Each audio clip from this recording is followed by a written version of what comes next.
Joining us now is Hilary Fordwich, president and founder of Strelmark. Hilary, it's great to see you again. Let's start in Spain.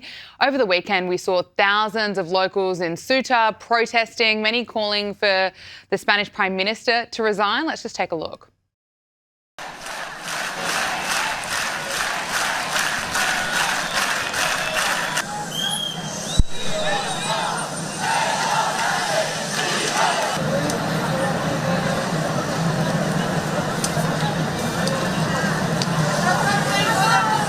I mean, it's extraordinary looking at the number of people turning out, making their message absolutely heard. Can I get your reaction to the protests and what we're seeing here? Yes, absolutely, Gabriella. Well, you better pay attention, Europe, because this is coming your way. Obviously, this is not the first incident of this. This is the first time we've seen such large numbers in one day. However, the amount of migrants that have now crossed into the UK is many more than those that actually stormed the beaches during D-Day. So this actually, I don't know why it isn't considered an invasion. As Donald Trump said, President Trump has said, it looks like an invasion. It basically is an invasion because it was planned.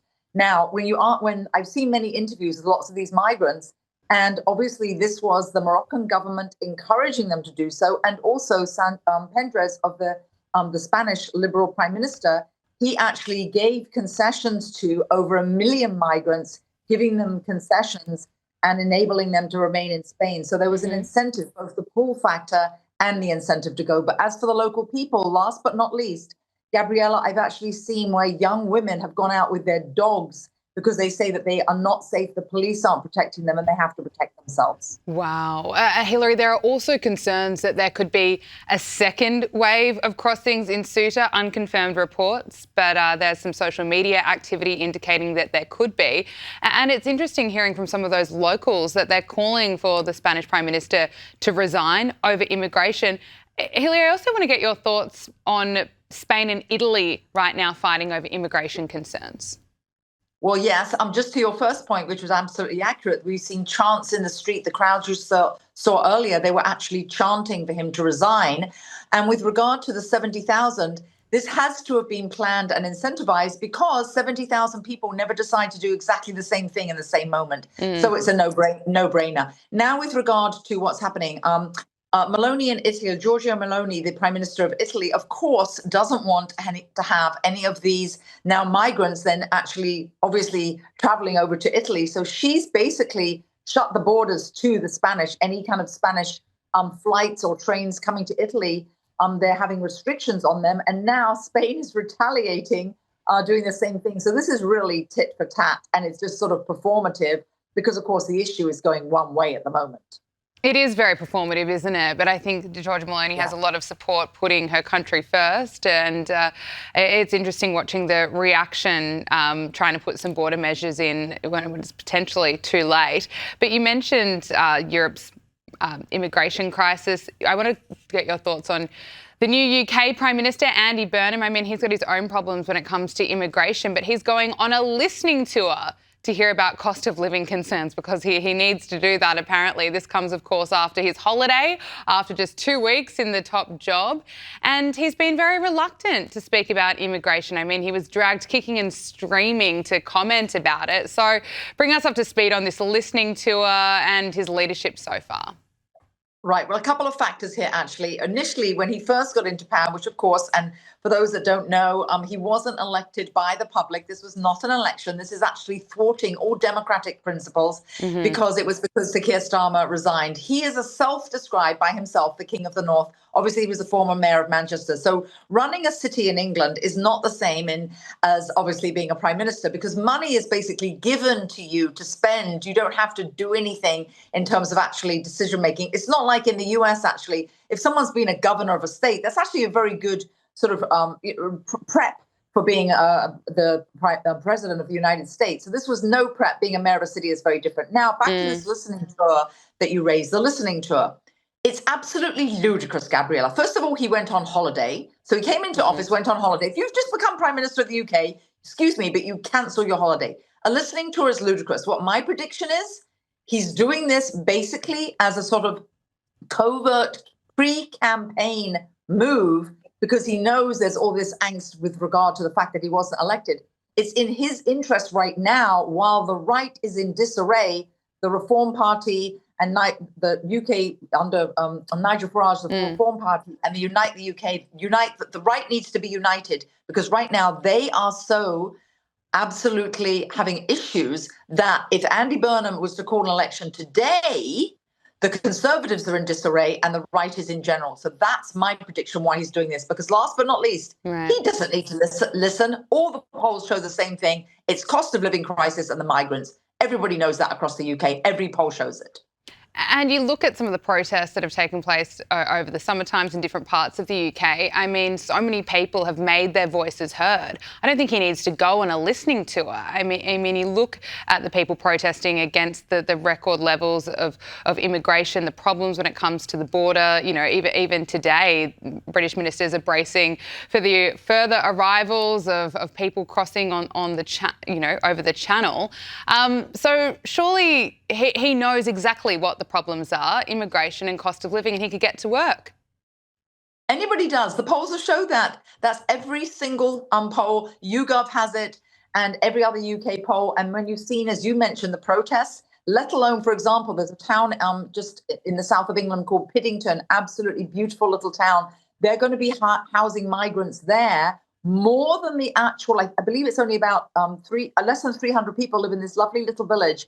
They're going to be housing them in a former military site there. More migrants, more illegal migrants trying to claim asylum than there are people in that village. And you've seen protests there as well as across the nation. It's a ghastly situation in the UK. No, it certainly is. And someone who absolutely gets it, I would say, is Nigel Farage. Now, he's one for putting forward different, potentially controversial policies.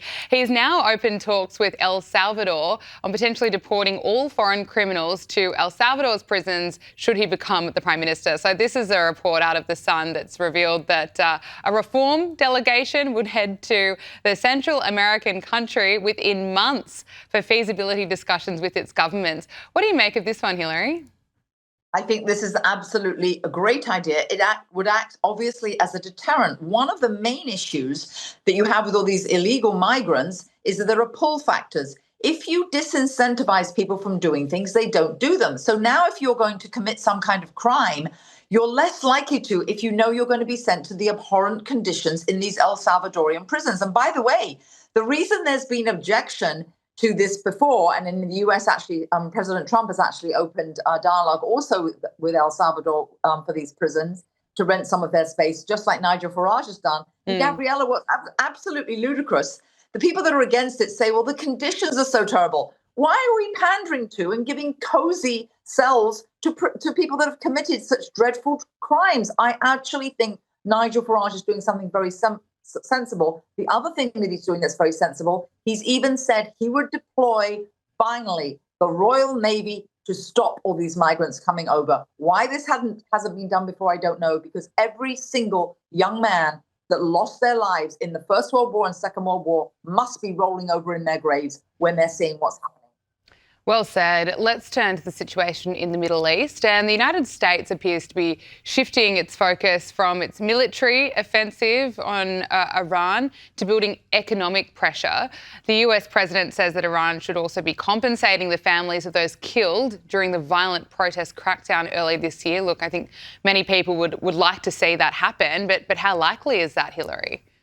Well, how likely it is, and that anybody would even hear about it, Gabriella, because given that the internet has been blacked out by the rulers there, the IRGC, the people of Iran haven't heard of this. And ever since they clamped down and they murdered 52,000 of their own people have not protested because obviously they fear for their lives. So they don't know about it. So it's not going to do much good. But I think it's lovely of President Trump. I mean, it's really a good thing.